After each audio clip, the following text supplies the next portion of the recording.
Okay जी, word press का आपको मैं दिखाता हूँ एक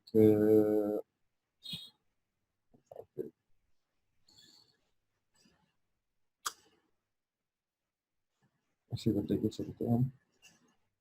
ये एक बेसिक स्ट्रक्चर वर्ड प्रेस का कि इसमें क्या क्या चीजें हैं अब आपके पास। ओके, सबसे पहले आपके पास होता है डैशबोर्ड।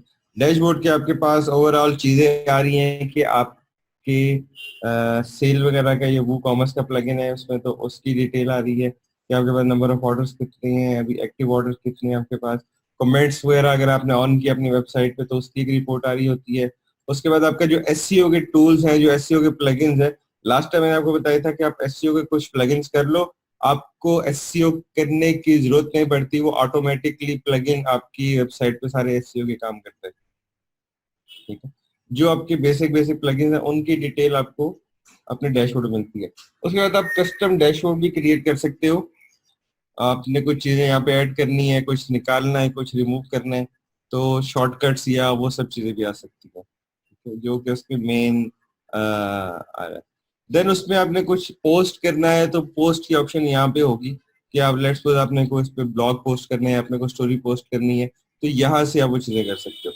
बट हमारे पास जो सिर्फ वो कॉमर्स कहता हूँ, वो कॉमर्स की बात करते हैं कि आपने एक वो कॉमर्स का प्लगइन अपने वर्डप्रेस पे इंस्टॉल किया है। अब उसमें वो कॉमर्स में आपको क्या क्या चीजें मिलती हैं। सबसे पहले उसमें आपके पास आते हैं ऑर्डर्स, कि आपके पास क्या क्या ऑर्डर आ रहे हैं उनकी डिटेल। ठीक है, कस्टमर की कंप्लीट डिटेल आपके पास इन ऑर्डर टैब में आ रहा है। फिर ऑर्डर के स्टेटस, कि ऑर्डर कंप्लीट है, ऑर्डर पेंडिंग में है, वो डुप्लीकेट हो है, वो नॉट इंटरेस्टेड है, या डिले में गया, ऑर्डर कैंसिल हो गया, आउट ऑफ स्टॉक हो गया, रिटर्न हो गया। ये पूरा एक आपका ऑर्डर का जो प्रोसेस है, ये ऑर्डर प्रोसेसिंग जिसे कहा जाता है, वो यहाँ पे क्रिएट होता है। ठीक है, clear to everyone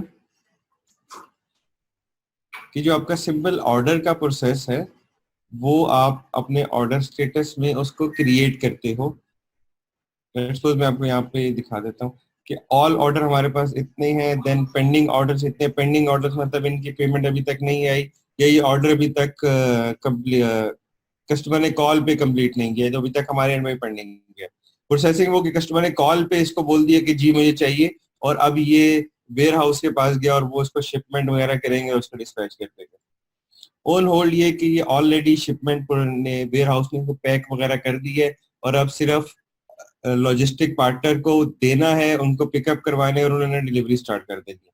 complete order के जो कि डिलीवर हो चुके हैं, उनके पैसे आ चुके हैं। कैंसिल ऑर्डर के कस्टमर ने फोन पे बोला कि यार मुझे नहीं चाहिए।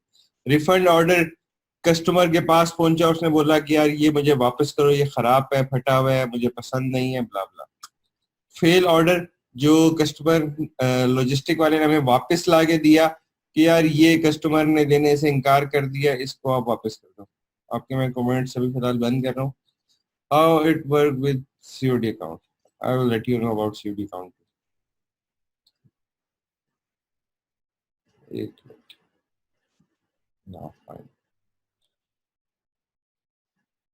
ओके। आउट ऑफ स्टॉक के, ये प्रोडक्ट आउट ऑफ स्टॉक हो चुका है, कस्टमर को कॉल करके बोला कि सॉरी आपका ऑर्डर प्लेस हो गया पर हमारे पास अभी स्टॉक अरेंज नहीं हो रहा है, या हमारे पास प्रोडक्ट अरेंज नहीं हो रही है, और वहां से ऑर्डर आउट ऑफ स्टॉक की वजह से कैंसिल हुआ। डुप्लीकेट ऑर्डर, एक कस्टमर ने 2 दफा गलती से ऑर्डर डाल दिया और एक को हमने कैंसिल कर दिया। उसके बाद कस्टमर एग्री, यार कस्टमर ने बोला कि ओके मैंने कैंसिल किया था पहले बट मुझे दोबारा चाहिए, आप मेरा ऑर्डर ना उसी ऑर्डर को प्रोसेस करवा दो। प्रोसीड का ये सारे ऑर्डर प्रोसीड हो चुके हैं, शिप टू ब्रांड, ये ब्रांड की तरफ जा चुके हैं, इसका जो भी प्रोसेस है। और रिटर्न का कितने हमें ऑर्डर वापस आ चुके हैं, लोगों ने देने से इनकार किया। तो ये एक पूरा एक वर्क फ्लो बना दिया ऑर्डर स्टेटस में जाके। इसी तरह आपने अपने स्टोर के लिए इस तरह का एक वर्क फ्लो बनाना है जो कि होगा ऑर्डर का ऑर्डर प्रोसेसिंग फ्लो। ये सबसे पहले मेरे पास ऑर्डर प्लेस होगा, मेरा सीएस वाला कॉल करेगा उसको, या मैं खुद सीएस अपने मोबाइल से कॉल करूंगा, सर आपका ऑर्डर मेरे पास रिसीव हुआ, आप इसको लेना चाहते हैं, तो अपना एड्रेस कंफर्म कर दे। उसके बाद उसने एड्रेस कंफर्म किया तो नेक्स्ट स्टेप क्या होगा, वो जाएगा वेयर हाउस में या वेंडर के पास जाएगा, आपने सामान वहां से लेना है, उसके बाद नेक्स्ट प्रोसेस होगा शिप करना है उसको, नेक्स्ट प्रोसेस होगा वो रिटर्न आ रहा है, ये ऑर्डर कंप्लीट हो रहा है, उसके पैसे आ रहे हैं, उसके बाद कंप्लीट में डाल के उसको अपने खत्म कर दिया और देन नेक्स्ट ऑर्डर की प्रोसेस में स्टार्ट होगी। ठीक है, तो इस तरह का वर्क फ्लो आपने अपने वेबसाइट पे खुद से क्रिएट करना है। सिंपल सिंपल कुछ स्टेप्स हैं, ठीक है, वो आपने लाजमी उसमें रखने हैं। लाइक अगर एक्सचेंज की ऑफर है तो आपने उसको एक्सचेंज के टैब में डालना है। डुप्लीकेट ऑर्डर्स की भी हमारे पास बहुत ज्यादा आती है, लोग दो दो दफा ऑर्डर करते हैं, तीन तीन दफा ऑर्डर करते हैं, बाद में बोलते हैं नहीं मुझे सिर्फ एक पीस चाहिए। नॉट इंटरेस्टेड का पार्ट बहुत ज्यादा आपको फेस करना पड़ेगा।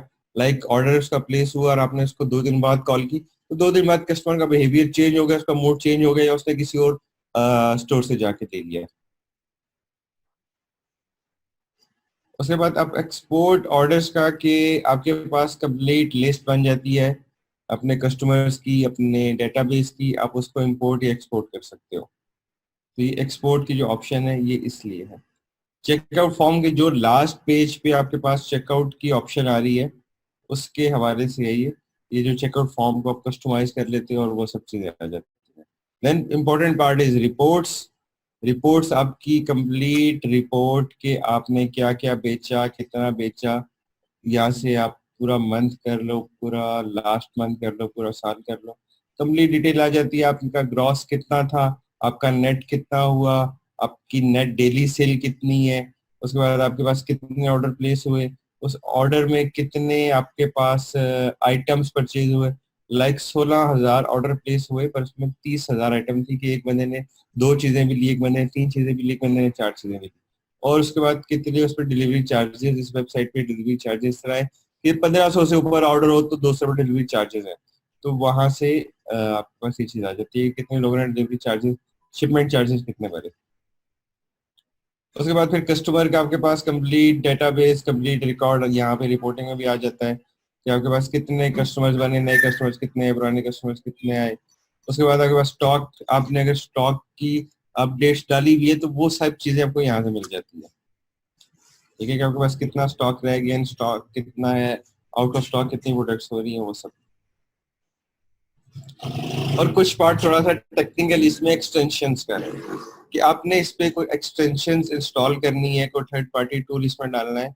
लाइक सब्सक्रिप्शन का आपने लेना है या अपने बुकिंग का उसमें पार्ट डालना है। जैसे कि करीम की वेबसाइट पे जाओ, किसी होटल की वेबसाइट पे जाओ, सस्ता टिकट की वेबसाइट पे जाओ तो वहाँ पे बुकिंग की ऑप्शन आ रही होती है।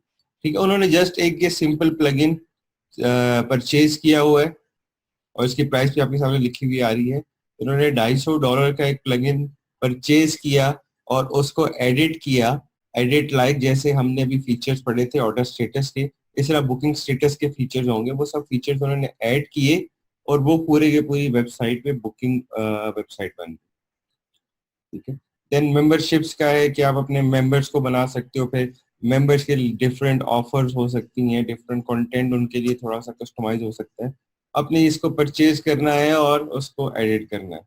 बट ये सब चीजें बहुत ज्यादा नेक्स्ट लेवल पे है, आपको बिल्कुल बिगनिंग में इनकी जरूरत नहीं पड़ेगी।